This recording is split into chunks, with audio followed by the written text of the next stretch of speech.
नमस्कार, मी नीलम कंसे माझ्या Neelam nursing study या यूट्यूब चॅनलवरती आपणा सर्वांचं स्वागत करते। तर आज आपण कुठलेही लेक्चर घेणार नाही आहोत, तर आज आपण बोलणार आहोत वर्ल्ड हायपरटेन्शन डे विषयी।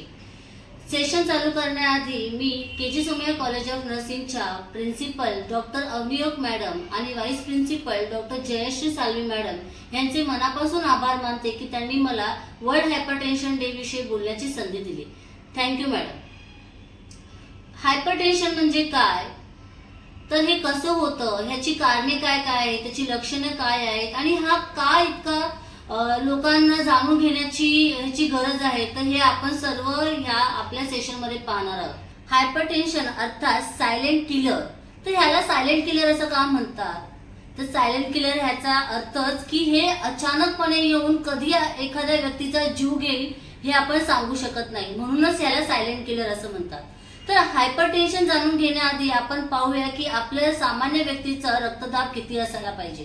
तर सामान्य व्यक्तीचा रक्तदाब हा सिस्टोलिक 120 तर डायस्टोलिक 80 mmHg इतका असायला पाहिजे, म्हणजेच 120/80 mmHg हा नॉर्मल आपला ब्लड प्रेशर आहे। तर हा ब्लड प्रेशर हायपरटेन्शन मध्ये कधी परिवर्तित होतो, तर जर 120 जे सिस्टोलिक ब्लड प्रेशर आहे ते सातत्याने 140 mmHg असते, तर डायस्टोलिक बीपी हा आपला 90 mmHg पेक्षा जास्त असतो, तर ह्याला आपण हायपरटेन्शन असे म्हणतो। तर हे जर 140/90 व ह्याच्यापेक्षा जास्त जर ब्लड प्रेशर असेल, सातत्याने असेल, तर व्यक्तीला, ह्या पीडित व्यक्तीला आपले ब्लड प्रेशर नियंत्रित ठेवण्याची खूप गरज असते। जर हे नियंत्रित ठेवले नाही तर त्या व्यक्तीला त्याची किडनी निकामी होऊ शकते, त्याला हार्ट अटॅक होऊ शकतो किंवा हार्ट फेलियर होऊ शकतं, त्याला ब्रेन हॅमरेज होऊ शकतं, इत्यादी जीवघेणे आजार होऊ शकतात। आणि जर हे नियमितपणे मापन नाही केलं किंवा ह्याचा आपण त्वरित उपाय नाही केला तर हे आपल्याला खूपच घातक ठरू शकतं।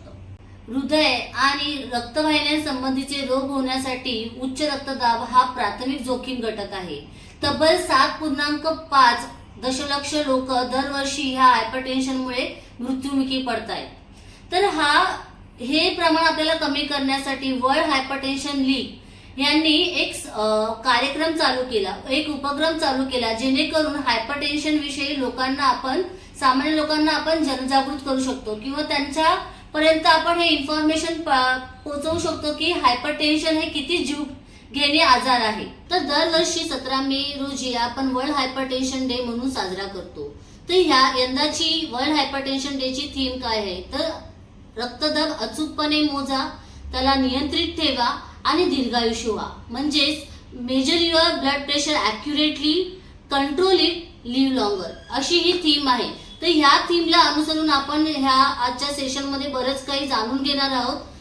तर ही वर्ल्ड हायपरटेन्शन डे विषयी जनजागृती करण्याची काय गरज पडली, तर जागतिक आरोग्य संघटनेने 16 मार्च 2023 रोजी दिलेल्या आकडेवारीनुसार वयोगटातील म्हणजेच 30 ते 79 वयोगटातील जी प्रौढ व्यक्ती आहे ती जास्तीत जास्त ह्या हायपरटेन्शनचे बळी पडत आहेत।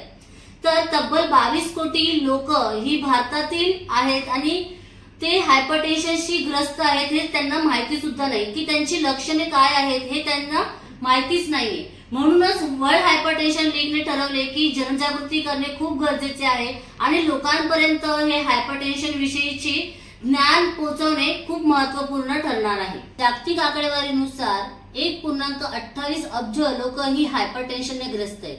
तर 2010 ते 2030 ह्या कालावधीमध्ये हे जे टक्केवारी आहे ती आपल्याला 33% कमी करायची आहे। हे ध्येय स्वतःशी बाळगून वर्ल्ड हायपरटेन्शन लीगने वर्ल्ड हायपरटेन्शन डे साजरा करायचे ठरवले।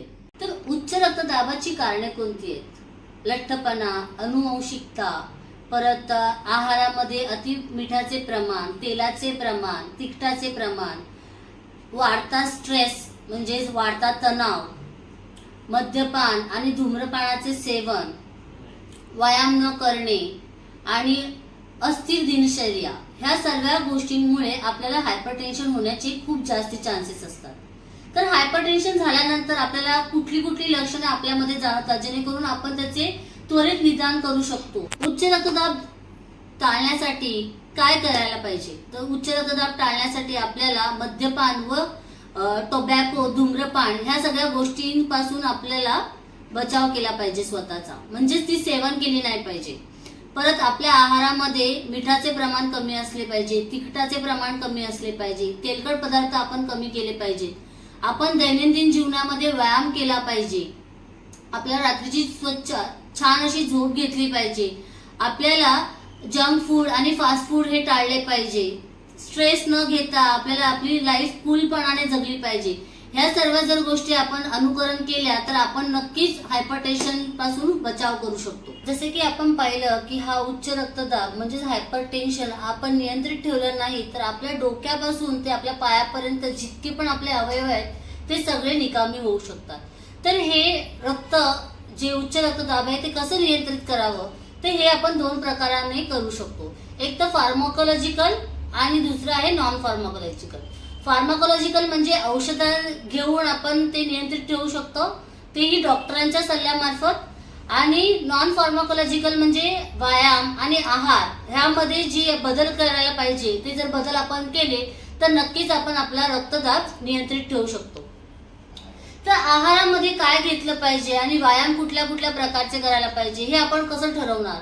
तर आपल्याला आपल्या जीवनशैली म्हणजे आपले जे वजन आहे ते आपल्या उंचीप्रमाणे असले पाहिजे. तर हे आपले वजन आणि उंची याचा काय संबंध? तर हे आपले बीएमआय ठरवतं. बीएमआय म्हणजेच बॉडी मास इंडेक्स. तर हे आपण कसं कॅल्क्युलेट करतो तर ह्याचा एक फॉर्म्युला आहे. तर बीएमआय म्हणजे काय? तर बीएमआय हा बॉडी मास इंडेक्स आहे. ह्याच्याने आपण आपल्या शरीराचं वजन आणि उंची ह्याचे मोजन करू शकतो.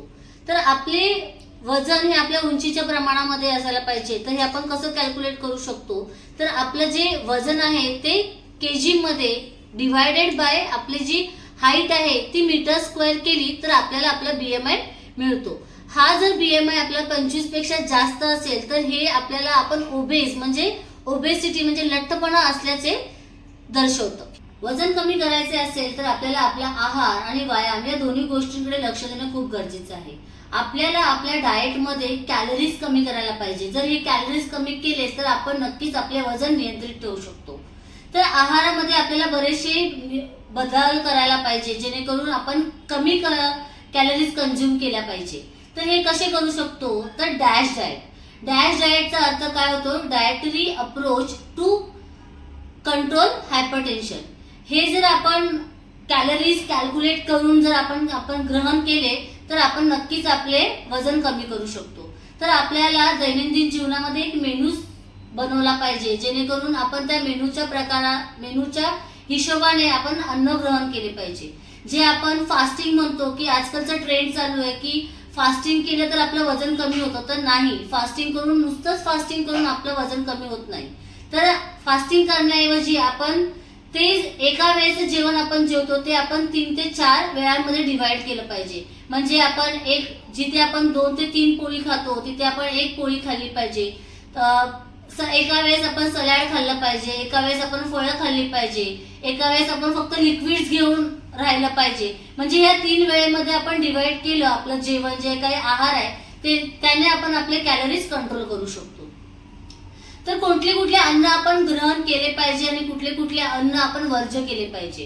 तर आपले साखर म्हणजे ज्या पदार्थामध्ये जास्त प्रमाणामध्ये कार्बोहायड्रेट्स किंवा शुगर जास्ती असते किंवा जे गोड पदार्थ असतात ते सगळे आपण वर्ज्य केले पाहिजे. परत तळलेले पदार्थ, परत बाहेरचे फास्ट फूड जसे आपण पहिल्यांदा डिस्कस केलं त्याप्रमाणे आपण ते सगळं वर्ज्य केले पाहिजे. तर मग नक्की खायचं काय?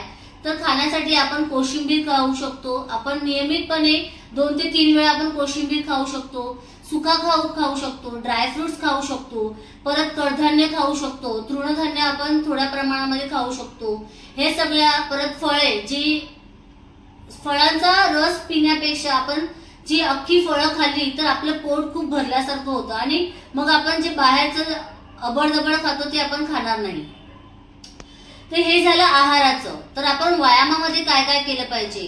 तर व्यायाम आपल्या शरीरावरती कसं प्रभावी होतं? तर व्यायामाने आपल्या दैनंदिन जीवनात जर आपण नियमितपणे चालले म्हणजे नुसते 5-10 मिनिटं चालले नाही तर कमीत कमी दिवसातून आपण 30 ते 40 मिनिटं चाललं पाहिजे. ह्या चालल्याने काय होतं तर आपले 100 कॅलरीज, आपल्या ज्या शरीरातले कॅलरीज आहेत ते कमी होतात। आणि असं आपण जर दर दिवस आपण चाललो तर नाही म्हणता आपले 7000 किलो कॅलरीज कमी होतात आणि आपल्याला 1 ते 2 किलो वजन आपलं एका महिनाभरामध्ये कमी होऊ शकतं। तर कुठले कुठले व्यायाम आपण केले पाहिजे, तर व्यायाम करण्यासाठी आपण जसे मी सांगितलं आपण दररोज चाललं पाहिजे, परत दंडाचे जे व्यायाम असतात ते केले पाहिजे, सायकलिंग केली पाहिजे, स्विमिंग केली पाहिजे। आजकालच्या ट्रेंडिंगनुसार हे जे एरोबिक डान्सिंग आहे ते आपण केलं पाहिजे। ह्याने आपण आपलं वजन नियंत्रित ठेवू शकतो। तर हे आपण झालं की आहार आणि व्यायाम करून आपण आपले वजन कसे कमी करू शकतो। पण हे आपण कसं मोजावं, हे आपण आपल्याला कसं कळेल की आपलं वजन कमी झालं आहे, ते आपण पाहून तर आपल्याला समजेल। पण दर आठवड्याला आपल्याला एकच वजन काट्याच्या मदतीने आपल्याला दर आठवड्याला वजन मोजायला हवे। तर ह्या सर्व गोष्टी आपण ज्या पाहिल्या ह्या सगळ्या हायपरटेन्शनशी निगडित आहे।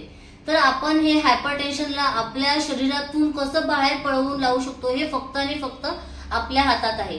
ते आपण कसे करू शकतो तर आपण आपले पुन्हा एकदा मी तुम्हाला सांगते की आपण कसं करू शकतो। आहारामध्ये नियंत्रण, आपल्याला दररोज व्यायाम केले पाहिजे, आपल्या जी दैनंदिन जीवनशैली आहे ती चांगली ठेवली पाहिजे। तुम्ही पाहाल तर जे म्हणजे पूर्वीच्या जमान्याचे जे लोक आहेत त्यांना ह्या सगळे आजार होत नव्हते, पण आजकालचं हे जितकं आपलं धावधकाटीचं जीवन चाललेलं आहे, जितकं आपण ताण सहन करतोय ह्या सगळ्या गोष्टींमुळे आपल्याला हायपरटेन्शन होतंय। तर ह्या हायपरटेन्शनला आपल्याला नक्कीच बळी पडायचं नाहीये। ह्या हायपरटेन्शनशी आपल्याला नक्कीच 2 हात करायचे आहे आणि हायपरटेन्शनला आपल्याला आपल्या शरीरातून पळवून लावायचं आहे। तर नक्कीच हा जो व्हिडिओ आहे तुम्ही सगळ्यांना शेअर करा आणि ह्या सामान्य लोकांपर्यंत आपल्याला जनजागृती करायचं आहे आणि वर्ल्ड हायपरटेन्शन डे सेलिब्रेट करून आपल्याला हायपरटेन्शनला म्हणजे जो सायलेंट किलर आहे त्याला स्वतःलाच आपल्याला किल करायचं आहे।